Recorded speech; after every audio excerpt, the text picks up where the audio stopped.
የአማራ ህዝብ ትግል እያካሄደ ነው። ያው ፋኖ በትግል ውስጥ እንዳለ ይታወቃልና አንዳንድ የኦሮሞ ፖለቲከኛ አሁን አዳዲስ የፖለቲካ እይታዎችንና እንቅስቃሴዎችን እያደረክ ነው ያለውና ከዛ አንፃር የአማራ ህዝብ ትግል ወይም ደግሞ ፋኖ የሚያደርገውን እንቅስቃሴ እንዴት ነው የምታየው?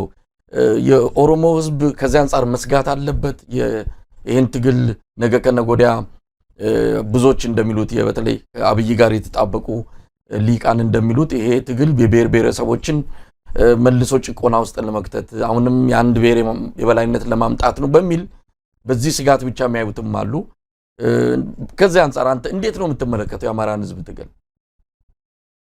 ኦክ ፋኖች እኮ ከማርስ አልወረዱም እንዴ? ከኛ ጋር ሲታገሉ የነበሩ ልጆች እኮ ናቸው። ግማሾቹ ኤርትራ የነበሩ ናቸው። ግማሾቹ በትግል ወቅት ቆርነት አብረን ስናደርግ የነበሩ ልጆች ናቸው። ባህር ዳር ሄጄ አግኝቻቸው ነበር። ሪሜምበር አዳዲሶች እኮ አይደሉም።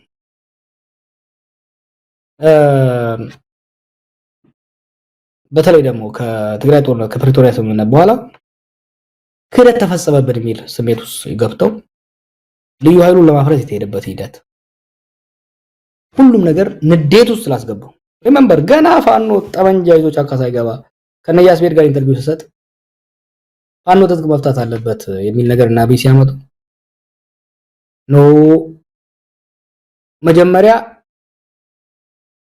አይምሮ መፍታት መፍታት አለበት።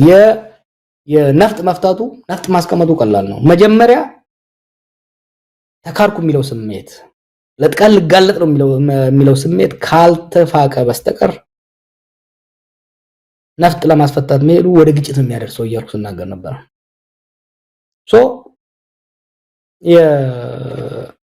በዚህ ተክጃለሁ የሚለው ተበድያለሁ፣ ለጥቃት ተጋልጫለሁ፣ ተጠቅሞብኝ ጣለኝ የሚለው ስሜት ያጋለው ነገር አለ። ሁለተኛ የአማራ ፖለቲካል ኮሚኒቲ በብሔር መታገል የጀመረው አዲስ ነው፣ ገና አዲስ ነው። እኛ ትግራይ ሶማሌዎች ለረጅም ጊዜ ስንታገልበት ስለነበረ በስሏል ብሔረተኝነቱ። ከዚህ አንፃር ተያይዞ የሚወጡ ሌላ ብሔረሰቦችን ሌላ ማህበረሰቦችን ሊያስከፉ የሚችሉ ብዙ ነገሮች ተብለዋል ባለፉት አመታቶች። በትግል ማቹር እያደረጉ ይመጣሉ።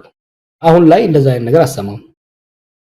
ያንም ስለነበረው ነው ምንድነው እዚህ ጋር ፋኖች የሚሉትን እንደርስ እያርኩ አይደለም።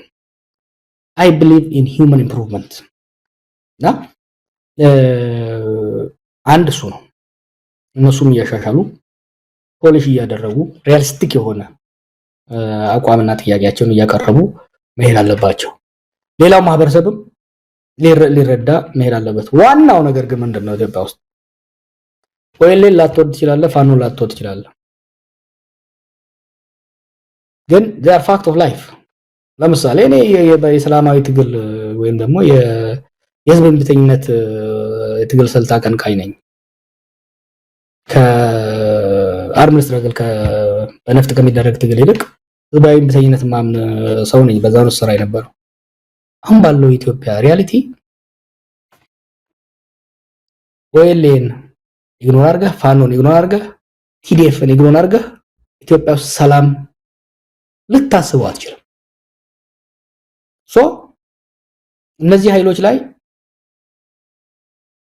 በድርጊትም በቃልም በማህበረሰቦች መካከል ክፍፍል የሚያመጣ በማህበረሰቦች መካከል ስጋትና ፍራቻን የሚያመጣ ቃልም ሆነ ድርጊት እየተቆጠቡ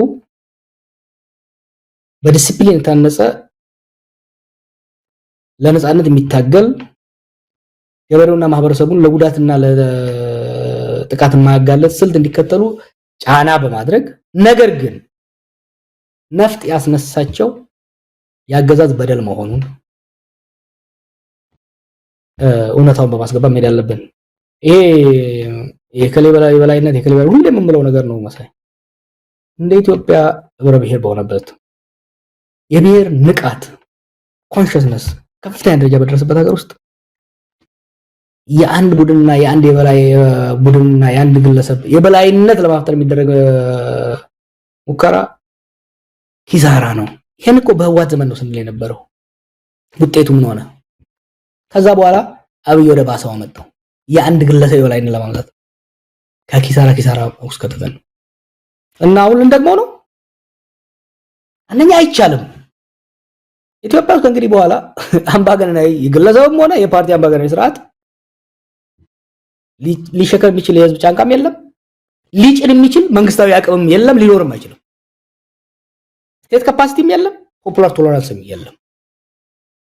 ስለዚህ የወያኔ የበላይነት፣ የህወሓት የበላይነት፣ የፋኖ የበላይነት ይመጣል ወይ ደግሞ ልናመጣ እንፈልጋለን የሚለውም ይመጣል ብሎ የሚሰጋውም ፕራክቲካል አይደለም። እናመጣለን ብሎ የሚያስብ የታጠቀ ኃይልም ካለ ሪያሊስቲክ አይደለም።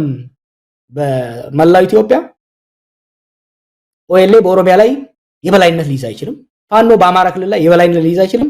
ህወሓት በትግራይ ላይ የበላይነት ብቸኛው ሆኖ መቀጠል አይችልም እንደ ድሮ።